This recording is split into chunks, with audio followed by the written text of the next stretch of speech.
Hi, Canadians. How's work? Hi, Americans. Happy Thanksgiving. I'm Johnny Mac with your daily comedy news. Let's kick back and take it easy today from boredpanda.com.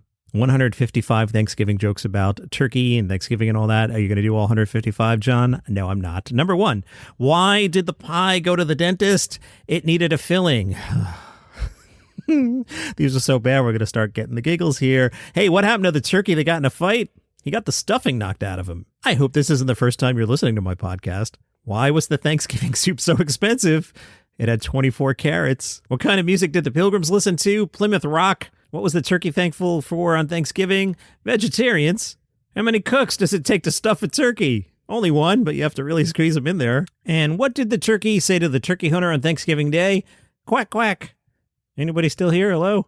Today, Thanksgiving, starting at 7 a.m. Eastern. It's the Mystery Science Theater 3000 annual marathon. This year, 10 episodes. The episodes are The Sword and the Dragon, The Starfighters, Catalina Caper, The Horror of Party Beach, Santo in The Treasure of Dracula, Beyond Atlantis, Warrior of the Lost World, City Limits, Parts the Clonus Horror, and Mitchell.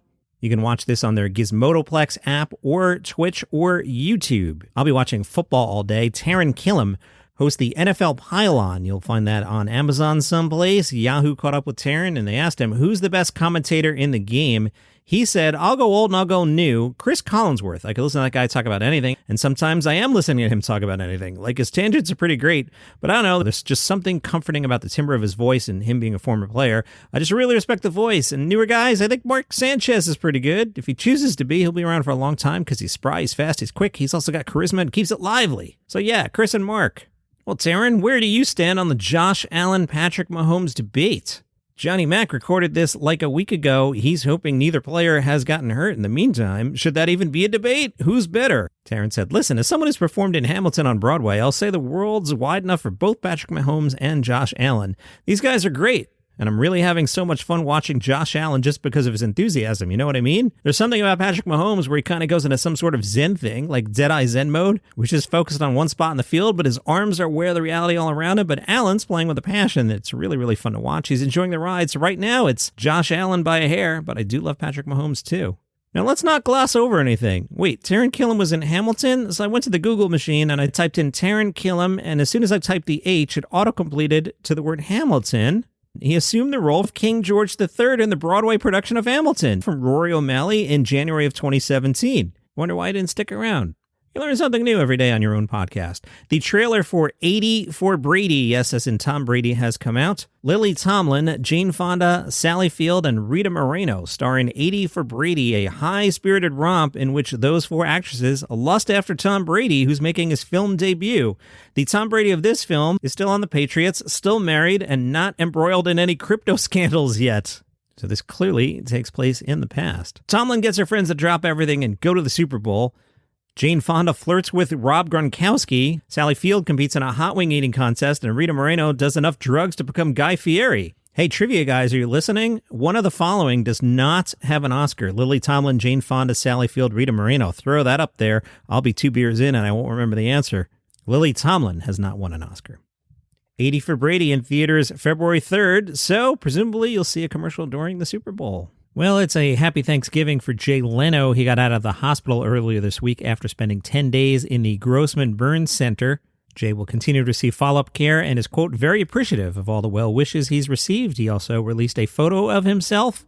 Jay received 2 skin graft surgeries while at the Burn Center, and the hospital in a statement said Jay is looking forward to spending Thanksgiving with his family and friends and wishes everyone a wonderful holiday. The Guardian went to see Bret McKenzie's show in London. You know Bret McKenzie, he's one of the Flight of the Conchords. They write that Bret describes it as a variety show, but initially at least, it's a bit of a hard sell. Bret put out a serious music album, and he's been touring that, but doing some fun songs along the way. The Guardian writes, the chugging blues of Too Young and the 80s pop stylings of Dave's Place are more than listenable, but what are they doing next to a Muppets movie song that McKenzie bagged an Oscar for in 2011, delivered in his best Kermit voice? Bret had some fun offering the crowd some merch, including a Winnie the Pooh figurine and, quote, some vinyl, not mine though, just some that I bought at Rough Trade. The second half of the show has him largely leave new material aside in favor of numbers including a punchline-heavy song from his in-development musical, The Brief and Frightening Reign of Phil. and a composition made in collaboration with an audience member, Joe, which brings the house down with its retro funk sound and salacious lyrics about a blossoming relationship. Perhaps unsurprisingly, however, is that The Most Beautiful Girl in the Room, a Concord's classic, gets the crowd whooping, singing along, and naturally fits of laughter at the overt negging of lyrics such as, "You could be a part-time model, well, you'd probably have to keep your normal job." They wrapped it up saying Bret McKenzie's undoubtedly at his best when he leans into a sillier showman's side rather than playing it straight. 3 stars out of 5.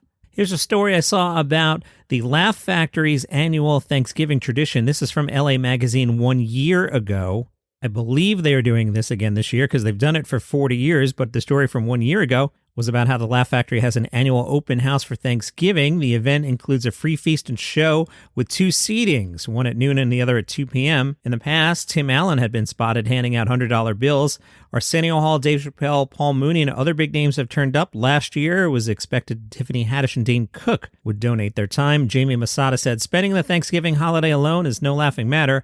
Laugh Factory is still very committed to creating a welcoming and joyous atmosphere for those who are unable to afford a Thanksgiving meal, or those who have nowhere to go for the holiday.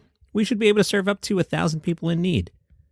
Atsuko Asaka got a really good review for her show in the Stanford Daily. Spoilers ahead, you've been warned. Her show's called Intruder, and the show centers around the story about a man who intruded in her backyard multiple times through whimsical tangents. She fills out the details of the story with her unique life outlook originating from her upbringing and personal relationships. She engages the crowd, asking for input about how to approach the intruder. Kitchen knife? Fire extinguisher? Shovel? She pokes fun at the crowd's regard for the intruder. What if he has a family? What about his loved ones?